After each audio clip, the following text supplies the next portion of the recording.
안녕하십니까. 오늘은 13 국민총궐기, 어떤 분은 13 혁명이라고 그렇게 이야기도 합니다. 지난 10월 3일 개천절에 우리 광화문 광장뿐 아니라 서울역까지 전 구간에 아주 가득 찬 우리 국민들, 13 국민총궐기, 이것은 문재인 위에 임한 하나님의 심판이었다, 이런 제목으로 말씀을 드리겠습니다. 먼저 우리 지난 10월 3일 그저께죠. 여기 사진을 보시면은 이 숫자가 500만이라고 이렇게 보수파들이 얘기하는 분도 있습니다만은, 그 신인균 국방TV의 신인균 대표가 이제 실제적으로 참석해 보기도 하고, 나름대로 과학적으로 그렇게 그 수치를 계산해 냈는데 최소한 80만 명 이상이 모였다. 대단한 것이죠.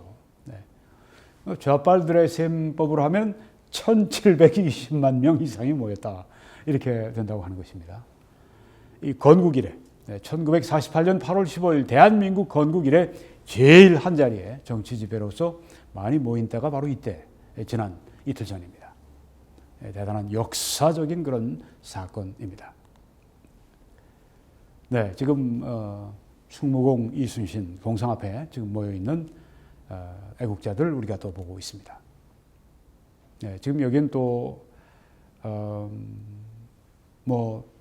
그 프레스센터 앞에 모인 국민들을 볼 수가 있습니다. 네, 왼쪽부터 이렇게 이 집회를 알리는 그런 포스터들이 이렇게 많이 나붙었습니다. 청년들도 일어났습니다. 조국을 개혁하라.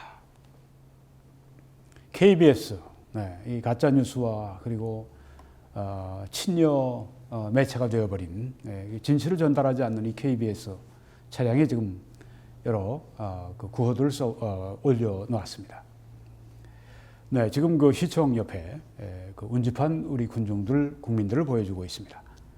세종회관 앞에 지금 또 운집해 있는 우리 국민들의 모습을 보여주고 있습니다. 네.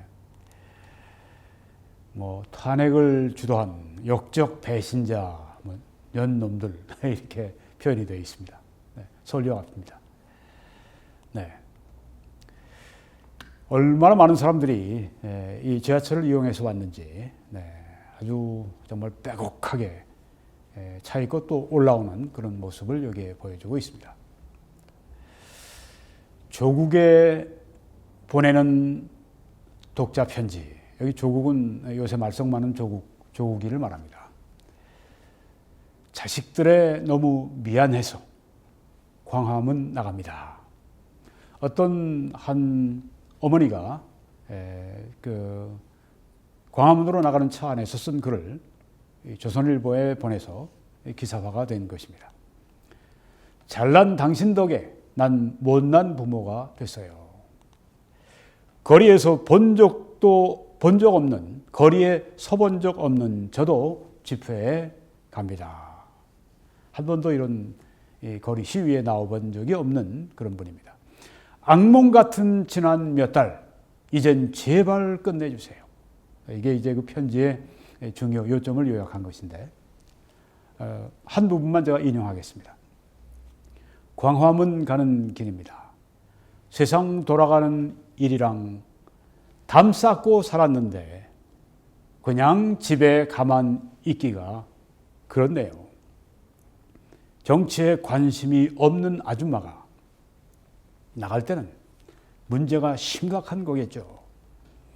70년대, 80년대를 신촌에서 살며 공부보다 시위를 더 많이 한 캠퍼스에서 젊은 시절을 보내면서도 사람 많은 곳에 가지 말라는 아버지 말씀 때문에 한 번도 거리에 나서본 적이 없는 중늙은이 아줌마가 광화문행 버스에서 씁니다. 한 번도 거리에 나가본 적이 없는. 오늘 우리나라가 세워진 날인데, 개천절이죠. 이 나이 되도록 나라 위에 한 일이 아무것도 없는 것 같아서 이 망가진 나라를 물려받을 자식들에게 너무도 미안해서 그냥 집에서 뒹굴기에는 너무도 죄책감이 들어서 그래서 광화문의 이 시위에 태극기 집회에 참석을 할 수밖에 없었다. 어머니로서의 그런 안타까운 이 마음을 여기에 지금 잘 표현해 주고 있습니다. 조국 때문에 도저히 그냥 집에서 머물 수 없었다. 저 나쁜 조국 때문에 뭔가 거기에 대해서 항의하기 위해서 나도 광화문에 나왔다. 이런 글이 여기에 있습니다. 여기에 지금 사진에 보시게 되면 왼쪽에는 이제 10월 3일 낮에 집회를 마치고 밤에 청와대 바로 그 옆에서 지금 애국자들이 노숙을 하면서 철야 농성 집회를 여기서도 했습니다. 오른쪽에는 이제 아침에 일어나서의 그 모습을 또 보여주고 있습니다.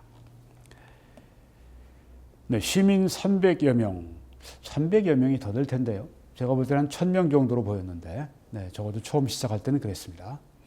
청와대 앞에서 조국 사퇴 6박 7일 철야 노숙 농성에 돌입한 분들의 그 사진을 보여주면서 이런 글을 또 기사를 썼습니다. 경기도 일산에서 온 박경화 씨는 아까 그 노숙을 하면서 그 밤에까지 철야하며 시위한 분 가운데 한 분인 일산에서 오신 박경화 씨는 서로 알지도 못하는 시위 참가자들이 자발적으로 모여 밤을 샜습니다.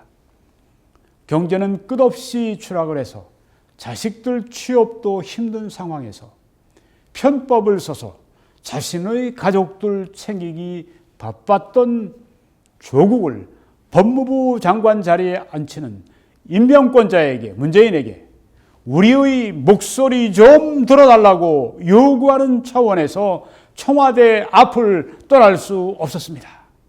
아주 조국에 대한 그런 이 항의하는 마음으로 충만한 걸 여기 볼 수 있습니다.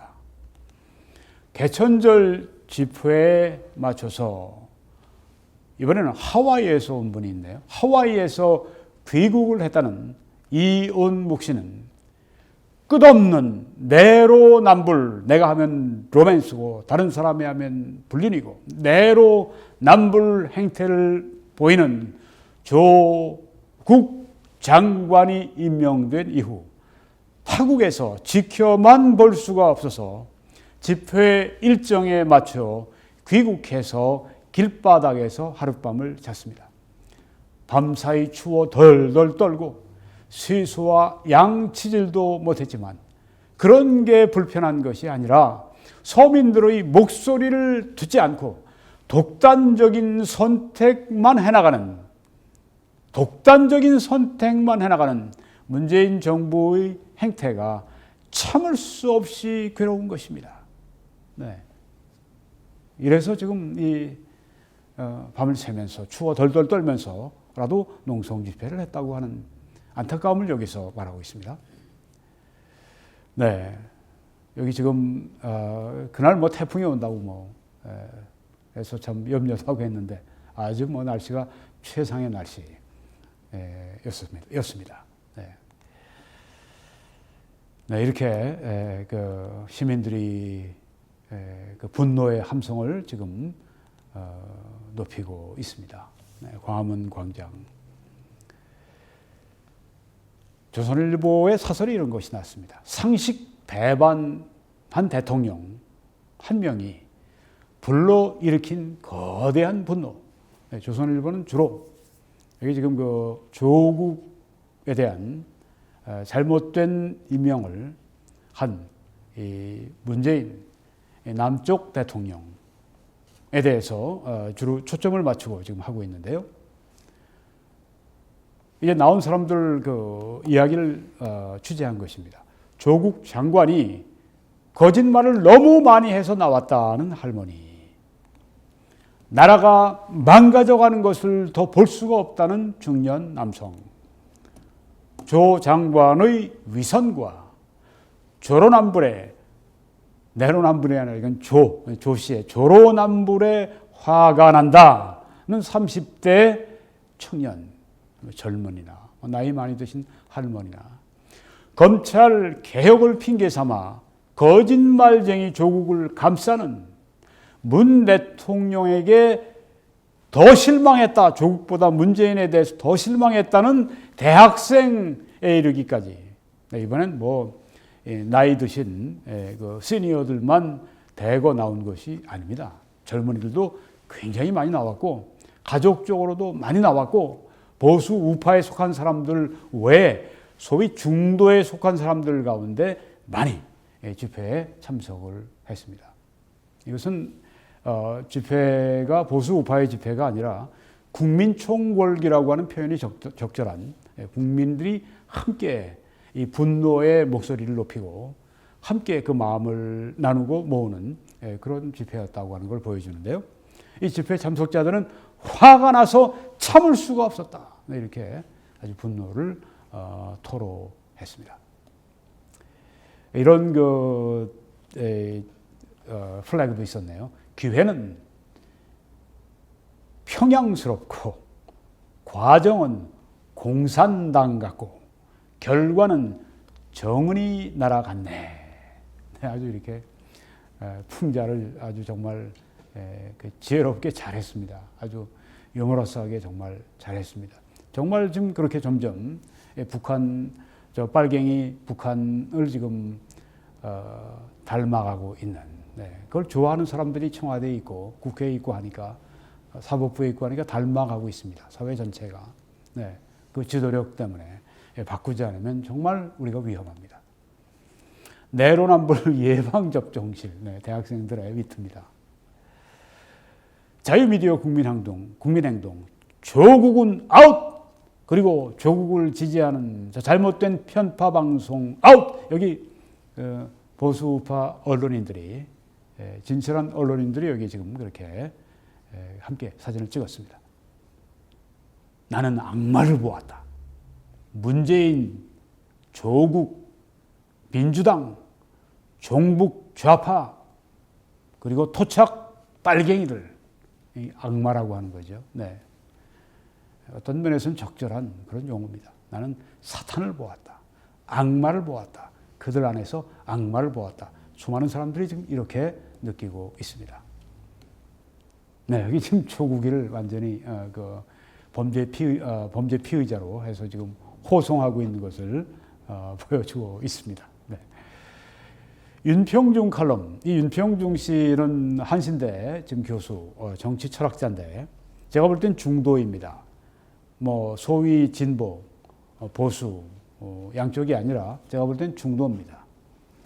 이분이 쓴 글을 보면 지금 조국 사태를 국민이 어떻게 보고 있는가 더 좀 중간자적인 입장에서 볼 수가 있습니다.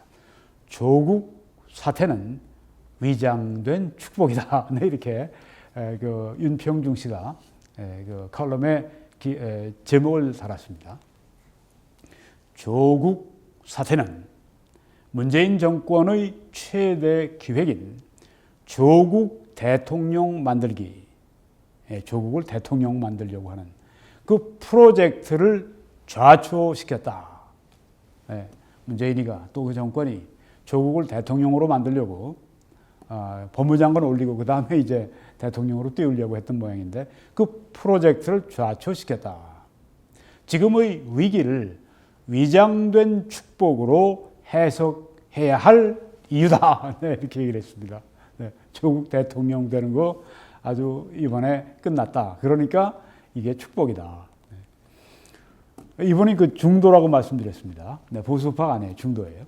한국 정치사에서 최다 의혹 보유자. 별것도 다 있습니다.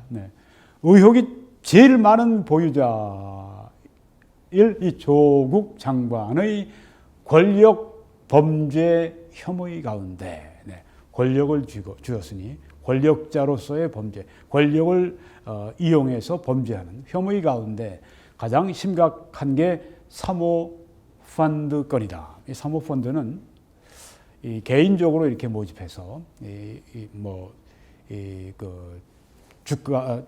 하여튼 공모하지 않고 개인적으로 이렇게 모으는 그 주식 투자를 위해 모으는 그런 걸 말합니다. 가장 심각한 게 사모펀드 건이다. 진보 진영의 회계감사 전문가들조차, 소위 저쪽 좌파, 거기에 회계감사에 아주 전문가들이 있습니다. 경제학자도 있고 그 사람들이 봐도 중대 범죄 혐의를 연이어 내부 고발할 정도이다. 저쪽 자기 진영에 있는 사람들까지 저 조국이가 저게 권력 범죄 혐의를 가지고 있어 하면서 내부 고발을 지금 하고 있을, 연이어서 할 정도다. 더 놀라운 것은 조국 장관이 국가 전체의 사정과 감찰을 통할하는 청와대 민정수석이 된 직후에 얼마나 많은 이 정보가 있겠습니까? 그 가족의 악취나는 투자가 본격화했다는 사실이다. 조국이 민정수석이 되고 난 다음에 가족들을 통해서 아주 진짜 악취가 나는, 더러운 냄새가 나는 투자를 본격화했다고 하는 그런 것입니다. 역대 최악 후흑의 달인인, 이건 후흑이라는 말은 우리 사전에도 안 나오는 말인데, 한자를 풀이한다면 뻔뻔스럽고 타락하고, 여기에 달인인 그가 대통령이 되었다면, 조국이 대통령이 됐다면 국가적 재앙을 피할 수 없었을 터이다. 그래서 조국이가 이번 사건이 법무부 장관 되고 이렇게 해서 문제가 막 터지고 이런 것들이 다 바로 위장된 축복이다. 이렇게 말을 한 것입니다. 만약 조 장관이 법무장관직 대신에 총선과 대선으로 직행했더라면 대통령 되는 야망을 이루었을 가능성이 크다. 이런 자가 대통령이 안 됐으니 위장된 축복이다. 이렇게 중도에 있는 사람이 얘기할 정도입니다. 여러분, 우리는 지금 정말 심각한 문제에 직면해 있습니다. 나라가 이 공의를 저버리고, 최고위층부터 공의를 저버리고 지금 저들이 탐욕의 길로 걸어가고 있고, 또 불의한 길로 걸어가고 있고, 사회 전체가 그리로 지금 가고 있고, 우리가 이 개인과 사회와 국가가 어떠해야 되겠는가? 공의를 실천해야 합니다. 성경 신명기 보면 3장, 32장에 하나님은 반석이시니 그가 하신 일이 완전하고 그의 모든 길이 정의롭고 진실하고 부당함이 없으신 하나님이시니 공의로우시고 정의로우시도다. 온 세상에, 온 우주에 유일하신 하나님은 이런 분이시라고 말씀합니다. 욥기 37장에는 그는 권능이 크시고 판결과 풍성한 공의에 있어서 탁월하시며 억압하지 않으심이니라. 시편 15편에는 정직하게 행하며 공의를 실천하며 그의 마음의 진실을 말하며, 시편 37편에는 여호와께서 정의를 사랑하시고, 시편 19편에는 여호와의 교훈은, 하나님의 교훈은 정의로움으로 마음을 기쁘게 하고 나 여호와는 의를 말하고 옳은 것을 알리느니라. 공의와 정의가 주의 보좌의 기초라. 인자함과 진실함이 주 앞에 있나이다. 공의를 지키는 자들과 항상 의를 행하는 자는 복이 있도다. 너희는 재판할 때 불공정하지 말며 가난한 자의 편을 들지 말며 세력 있는 자라고 두둔하지 말고 공의로 사람을 재판할지며 너는 재판을 굽게 하지 말며 너는 마땅히 공의만 쫓으라. 그리하면 네가 살겠고 네 하나님 여호와께서 네게 주시는 땅을 얻으리라. 선행을 배우며 공의를 구하며 억압받는 자를 도와주며 고아를 옹호하며 과부를 위하여 변호하라. 여호와를 찾으며 공의와 겸손을 구하라. 너희가 혹시 여호와의 분노의 날에 숨김을 얻으리라. 로마서 13장에 보니까 그는 하나님의 사역자가 되어 네게 선을 베푸는 자니라. 모든 하나님이 세우신 일꾼들, 정치의 중요한 그 위치를 차지하고 있는 뭐 대통령도 여기에 속합니다. 여기 그런 면에서 이 문재인 남쪽 대통령도 하나님의 사역자이고 또 하나님이 임명하신 사람임에 틀림없습니다.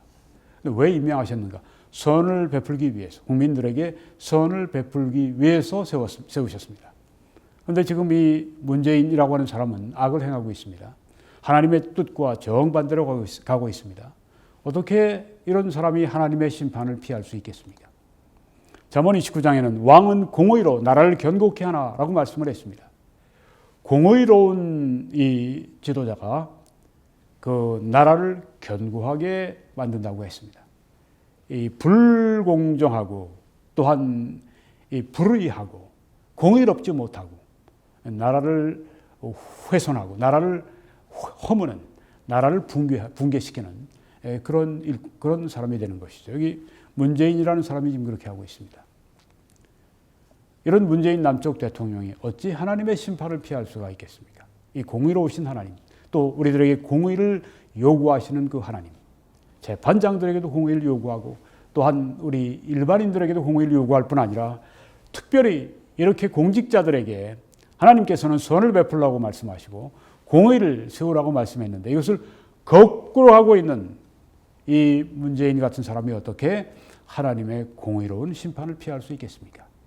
이번에 우리 13국민 총궐기, 우리 대한민국 역사상 정치 집회로 제일 많은 사람들이 한자리에 모인 이 집회, 그리고 거기에 그 조국을 임명한 것에 대한 그 분노, 조국과 그 임명한 그 문재인에 대한 그 분노에 아주 충만한 그런 그 국민들이 이 보수 우파뿐 아니라 중도에서까지 함께 모여든 이런 그 어마어마한 역사적인 집회는 문재인 위에 임한 하나님의 심판이 분명하고 경고가 확실합니다. 만약 이 하나님의 경고와 심판에 문재인 씨가 귀를 기울이지 않게 되면 반드시 무서운 하나님의 그 다음에 심판이 따르게 될 것입니다.